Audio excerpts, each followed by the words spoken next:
keluar kami. Di sini kami sangat-sangat kekurangan. Barang-barang semua udah habis. Bahkan baju saja kami tidak punya. Banyak yang kelaparan. Anak-anak di sini butuh makan, obat-obatan. Tempat juga tidak ada, Pak. Udah hanyut semua. Kami butuh tenda, Pak. Kami butuh bantuannya.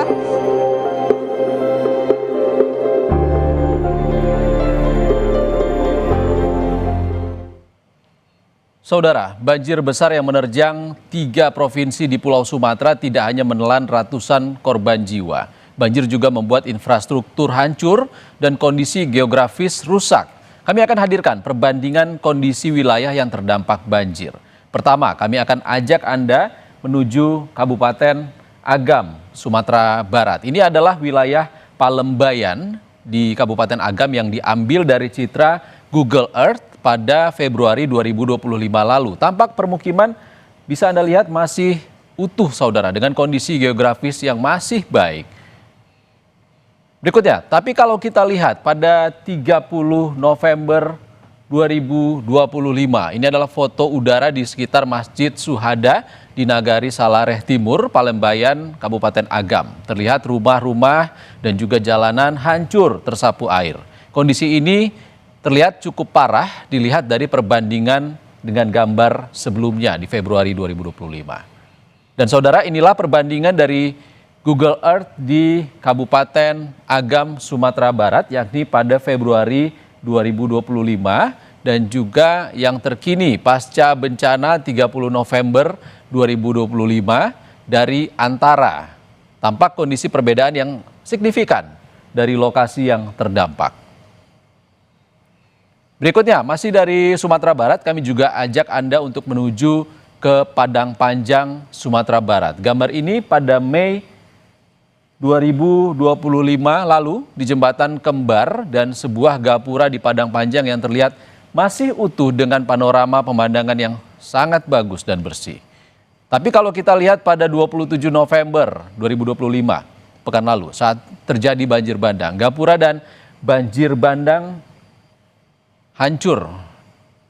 Tampak jalan raya yang sebelumnya bersih, kini tertutup lumpur tebal. Kondisi sekitarnya juga luluh lantak, diterjang banjir, saudara. Nah, dan inilah perbandingan dari yang kami ambil dari Getty Image, kondisi gapura di Padang Panjang, Sumatera Barat. Anda bisa melihat perbandingannya pada Mei 2025 lalu dan juga yang terkini pasca bencana banjir dan longsor pada 27 November 2025.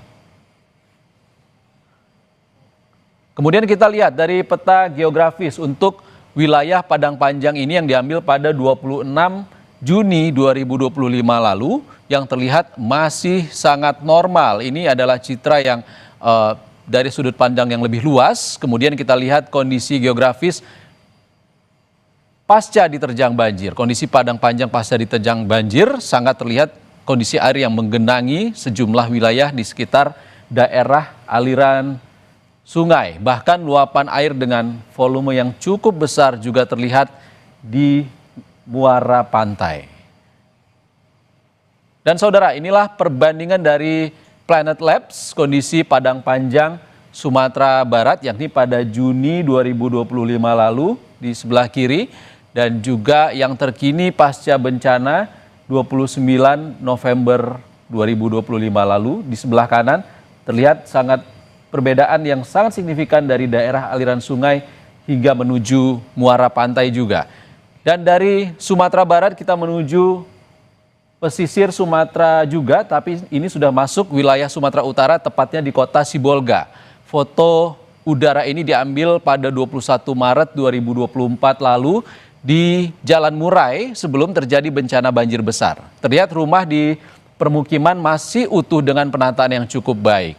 Namun kalau kita melihat setelah bencana banjir bandang terjadi pada 30 November 2025, kondisi kota Sibolga parah.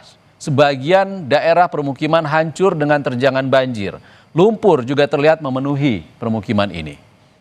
Dan inilah perbandingan dari Google Earth di kota Sibolga, Sumatera Utara, saudara.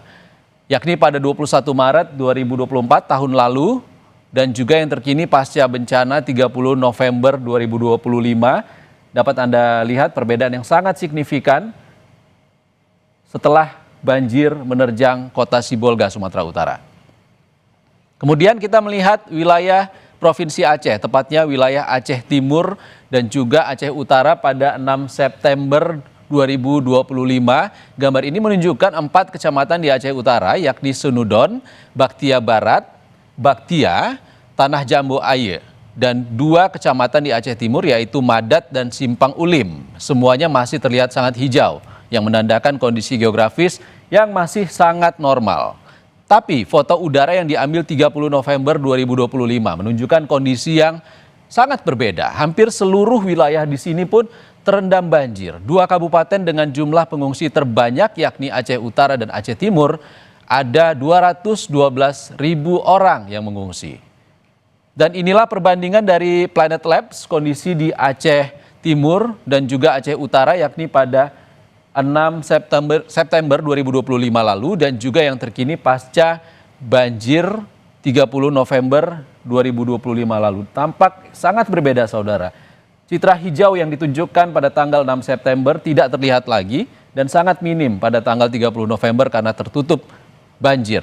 Dan kita menuju wilayah Kabupaten PD Jaya, Provinsi Aceh. Foto citra satelit ini diambil pada 30 Oktober 2025, terutama di 2 kecamatan yakni Merede dan Merah 2. Secara geografis masih terlihat sangat baik dan juga normal. Lalu kita lihat perbandingan usai diterjang banjir pada 30 November 2025. 2 kecamatan di wilayah ini pun hancur. Di Kabupaten PD Jaya Aceh sebanyak puluhan ribu orang mengungsi dan korban jiwa cukup banyak. Jadi memang terlihat sangat berbeda kondisi perbandingan sebelum dan sesudah terjadinya banjir di PD Jaya Aceh, yakni pada 30 Oktober 2025 dan usai terjadinya bencana banjir di PD Jaya Provinsi Aceh pada 30 November 2025. Terlihat daerah aliran sungai sama seperti di Kabupaten Agam tadi sangat terpengaruh oleh banjir bandang yang terjadi. Saudara, breaking news Kompas TV masih akan kembali usai jeda. Tetaplah di Kompas TV, independen, terpercaya.